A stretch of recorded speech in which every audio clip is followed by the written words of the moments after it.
자식 키우느라 노후에 재정이 바닥난 부모들은 결국 이런 하소연을 합니다. 안 주면 맞아 죽고, 밥만 주면 쫄려서 죽고, 다 주면 굶어 죽는다고 말이죠. 큰 아들은 큰 도둑이고 작은 아들은 작은 도둑, 딸은 예쁜 도둑이라고 하는데요. 손자 손녀는 좀 도둑이고 마지막으로 사위와 며느리는 망보는 사람이다라는 우스갯소리도 있습니다. 웃자고 한 이야기로 생각할 수 있지만 씁쓸한 마음도 드는 것이 사실입니다. 하지만 이 말을 그저 아무렇지 않게 외면할 수만은 없는 이유가 무엇일까요? 오늘은 제가 영상을 준비하면서도 참 마음이 먹먹했습니다. 제 자식 생각도 많이 하게 되었는데요.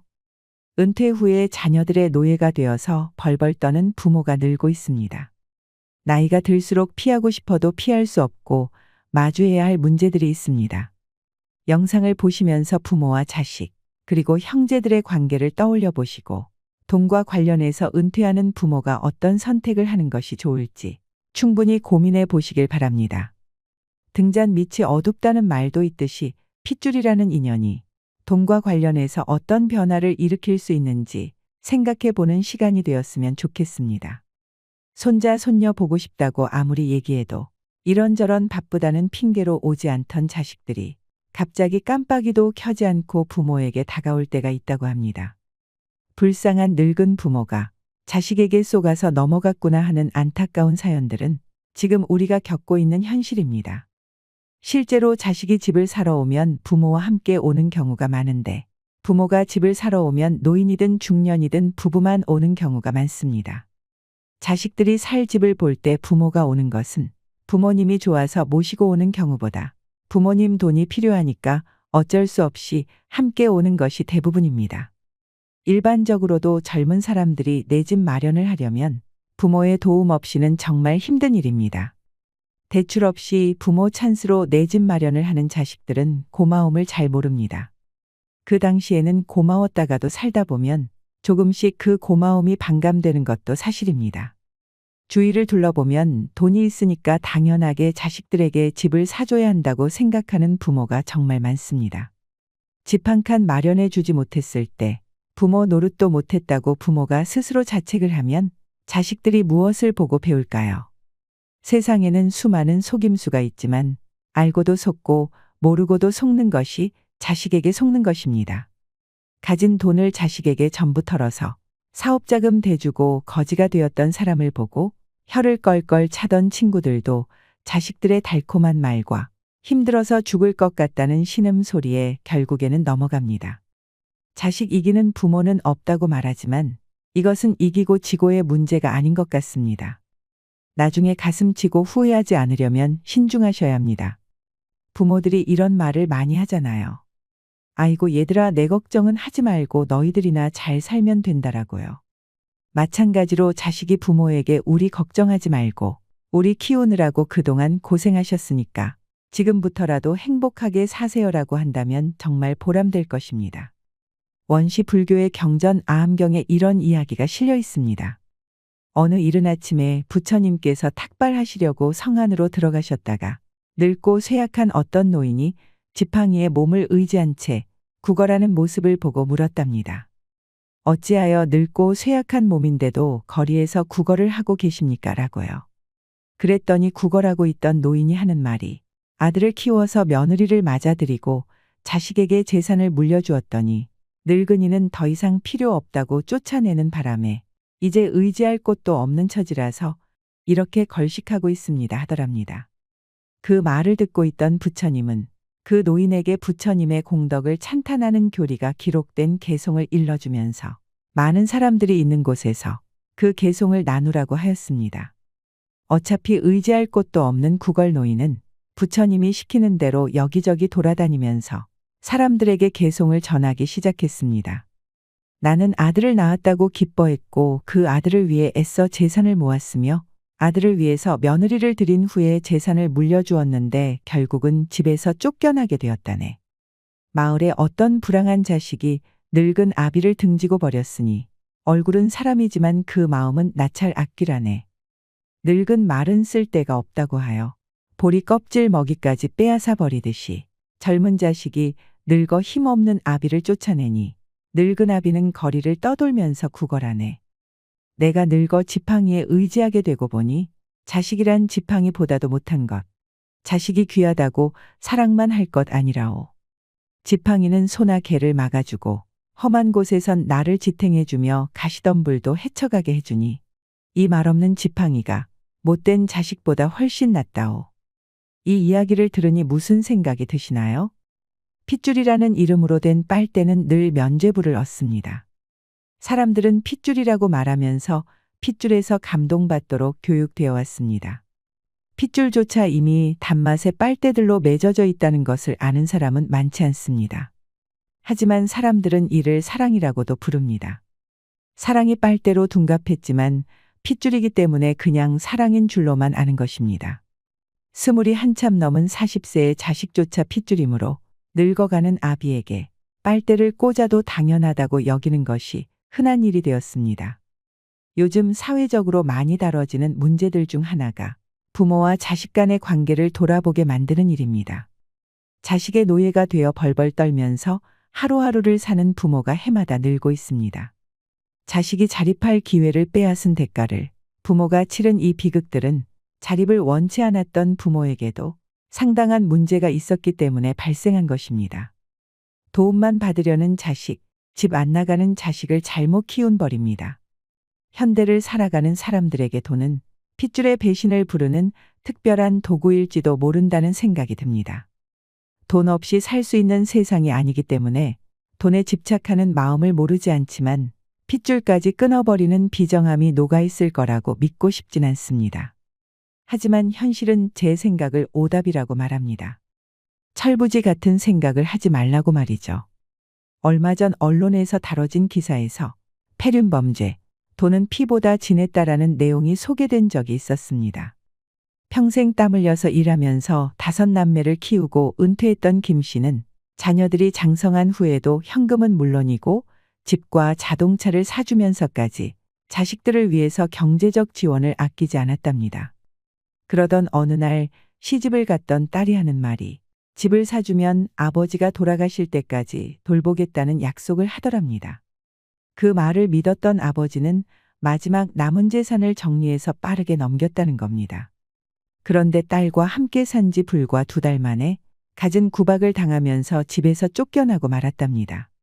집을 사주면 죽는 그날까지 딸이 돌봐줄 거라고 믿었던 김 씨는 아닌 밤중에 홍두깨라고 월세 20만 원의 영세민 아파트에서 하루하루를 보내는 신세로 전락하고 말았습니다. 돈이 없는 탓일까요? 자식들에게 도통 연락조차 오지 않는답니다. 이런 모습은 김 씨가 원했던 일상이 아니었습니다. 열심히 돈 벌어서 자식들 고생하지 말라고 마지막 남은 재산까지 아낌없이 주었는데 어떻게 자식들이 이럴 수가 있을까?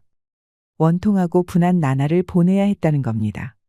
생각하면 할수록 자식들이 괘씸해서 자식을 상대로 소송까지 불사한 김 씨는 딸에게 준 돈의 일부를 돌려받았지만 마음속에 대못이 박힌 상처는 아물지가 않는다고 합니다. 그러면서 읊조리듯 이런 말을 하더군요. 결국엔 내가 잘못한 겁니다. 나는 내 자식들이 나한테 이렇게 할 줄 몰랐습니다. 되돌아갈 수만 있다면 이런 일이 없었으면 좋겠습니다. 이미 가버린 세월을 되돌릴 순 없습니다. 어떤 선택을 하였던 그 결과는 언제나 자신이 감당해야 할 몫이 되고 맙니다. 이런 사건을 접할 때마다 핏줄도 믿을 수 없다면 무엇을 믿어야 하는 건지 혼란스럽기도 합니다. 자신의 핏줄을 물려받은 자식들에게 배반당하는 슬픔이 무엇인지 헤아릴 순 없지만 그 어떤 아픔이 이보다 아플 수 있을까요? 모두가 그렇지는 않을 것입니다. 그래도 자녀를 키우는 부모라면 경제적인 면에서 자녀와의 관계 설정을 분명히 해둘 필요가 있을 것 같습니다. 사랑이라는 이름으로 경제적 지원을 아끼지 않는 것이 해피엔딩으로 끝나야 하는데 실상은 반대로 끝나는 일이 적지 않으니까요. 요즘 아이들 중에는 친구와 싸우면 우리 집 돈 많아 이렇게 말한다고 합니다. 친구를 때리고 미안하다는 말은 못할지언정 돈이 많다고 말하는 아이들의 그 삐뚤어진 인성은 누가 책임져야 하는 걸까요? 마음이 아프지만 버젓이 저질러지고 있는 엄연한 현실입니다. 폭행을 저지른 아이도 문제지만 그렇게 말해도 된다는 생각을 가질 수 있는 환경을 조성했던 부모와 사회의 탓도 있을 것입니다. 우리 어른들도 이러한 현실에 대해 한번 생각을 해보셨으면 합니다. 저는 김 씨의 딸이 했던 말이 귓전을 떠나지 않습니다. 집을 사주면 아버지가 돌아가실 때까지 돌보겠다. 이 말을 거꾸로 해석하면 집을 사주지 않으면 아버지가 돌아가실 때까지 돌보지 않겠다는 말이 되지 않겠습니까? 돌봄이 필요한 부모를 상대로 흥정하는 딸은 아함경에서 말하는 나찰학귀가 따로 없는 것 같습니다. 톱으로 나무를 베고 있는 나무꾼이 지나가는 행인과 이야기를 나눈 우화가 있습니다. 길을 가고 있던 행인이 열심히 나무를 베고 있는 나무꾼에게 말하길. 정말 힘들어 보이는데 얼마 동안이나 나무를 베었는지 물었습니다. 그랬더니 이 말을 들은 나무꾼이 말하기를 벌써 5시간이나 베고 있는 걸요라는 답변을 하죠. 그렇게 말하는 나무꾼이 안타까웠는지 행인은 재차 말을 건넸습니다. 잠시 시간을 내서 톱날을 갈면 어떻습니까? 그럼 일이 훨씬 빨라질 것 같은데요. 행인의 말이 끝나기가 무섭게 나무꾼이 답합니다. 나에겐 톱날을 갈 수 있는 시간이 없습니다. 톱질하느라 너무 바쁘거든요. 바쁘다는 이유로 톱날을 갈지 않은 나무꾼은 무엇이 중요한지도 모르고 코앞에 닥친 일만 하는 무지한 사람 아닐까요? 등잔 밑이 어둡다는 말은 이럴 때 쓰는 말일 것 같습니다. 조금만 고민하면 알 수 있는 해결책을 바쁘다는 이유로 묵살하는 나무꾼이 알맞은 사고를 했다고 볼 수 있을까요? 돌다리도 두들겨 보고 건너라는 말처럼 아무리 자식을 사랑해도 돈과 관련해서는 신중할 필요가 있다고 생각을 합니다. 자식을 향한 지원을 무조건 끊는 것이 무조건 옳은 생각이라고는 할 수 없을 것입니다. 그럼에도 불구하고 이런 말씀을 드리는 이유는 돈 앞에서 핏줄도 무너지는 일이 다반사로 일어나고 있기 때문입니다. 다른 건 몰라도 자녀를 위한 경제적 지원은 거리를 두고 신중하셔야 합니다. 자녀들이 스스로 독립하고 홀로 설 수 있는 자립심을 길러주는 것이 자녀를 더 훌륭하게 키우는 방법이라고 생각합니다. 제가 앞서 말씀드린 사례가 모든 부모와 자녀에게 적용되는 일은 분명히 아닐 것입니다. 그렇다고 해서 흘려버릴 이야기도 아니라고 생각합니다. 자식은 언제든지 귀하고 사랑스럽지만 모든 것을 들어주면 서로에게 불행합니다. 되고 안 되는 것은 분명하게 말하고 돈이 없으면 없다고 말해야 합니다. 자식이 원하는 대로 모든 것을 해주어야만 좋은 부모가 된다는 생각에서 벗어나야 합니다. 부모도 자식도 서로 영원히 책임져 줄 수는 없는 인생입니다. 부모의 노후 40년을 책임질 수 있는 자녀들이 많지 않습니다. 제 목구멍이 포도청인 자녀들도 많습니다. 그러므로 은퇴자 스스로 노후 40년을 책임질 수 있는 노후 전략이 필요합니다. 50대를 지나는 노후 준비를 할 수 있는 기간을 허비하지 마시길 바랍니다. 우리가 잘 죽기 위해서 꼭 선택해야 하는 최후의 결정이 있습니다. 80세 정도가 되면 많은 사람이 마지막 준비로 고민하게 됩니다. 제가 딱 한 가지만 조언한다면 남은 돈이 있다면 끝까지 안심하고 살 수 있도록 마지막을 준비하라고 합니다. 그래야 비참한 노후를 피할 수 있습니다. 기부하는 것도 좋고 남을 돕는 것도 좋습니다. 하지만 내가 노후에 남에게 손 벌리지 않고 민폐 끼치지 않을 정도로 생활할 수 있도록 준비도 하셔야 합니다. 거듭 말하지만 자녀에게 섣부르게 돈을 물려주는 일은 권하지 않습니다. 차라리 자기가 모은 돈은 자기가 다 쓴다고 생각하는 것이 더 낫습니다. 요즘에 칠순거지, 팔순거지라는 말도 많이 나오고 있는데요. 일생을 자식만 바라보고 살다가 나이 들어서까지 손자 손녀 키워주면서 자식에게 무료 봉사하는 할머니 할아버지가 많습니다. 날 위해서는 제대로 한 푼 써보지도 못하고 몸도 마음도 축나고 재산까지 자식에게 다 퍼준 뒤에 칠순거지, 팔순거지가 되는 것입니다. 노년에 내 존엄한 삶을 유지해 주는 것은 자식이 아니라는 것을 꼭 기억하셔야 합니다. 자식이 성인이 됐으면 자기 일하면서 독립적으로 살아갈 수 있도록 도와주는 것도 지혜로운 부모의 미덕이 아닐까 합니다. 이상으로 시니어를 위한 모든 것, 시니어 연구소였습니다.